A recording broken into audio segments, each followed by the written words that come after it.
Well, hi, I'm Jay Arthur, author of Lean Six Sigma for Hospitals and QI Macros.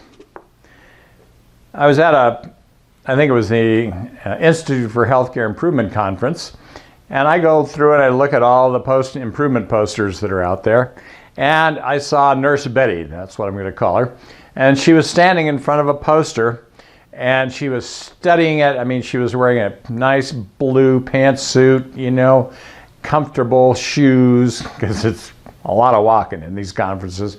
But she was staring at it like crazy, and she pulls out her cell phone and she takes a picture of this improvement poster. And so I thought, well, I guess I better go find out what Nurse Betty was doing, right? What was she looking at? And I went over there, and it turned out there was a line chart about reducing a certain kind of infections in a hospital. I think it was urinary tract infections or something. All right. Yeah, but fortunately, they put the numbers on there. I thought, okay, so I took a picture of it, and I went back and actually put together a line chart. And the chart on the poster had a trend line through it that looked like, oh yeah, we've reduced infections, yay, right? But so I went ahead and I did it.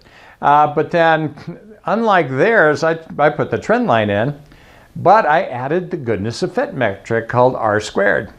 Now, R squared was only 0.32 or 32% fit.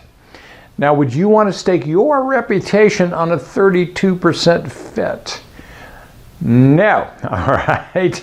Once it gets over 50, it's a little bit better. Once it gets to 80, that's a pretty good fit. And I have seen one or two line graphs with trend lines there where the R squared, not shown on the chart, I might add, the R squared was over 80. Sweet. I could trust that one. So what I want you to do is get this idea. If you see a line graph with a trend line on it, that's fake news.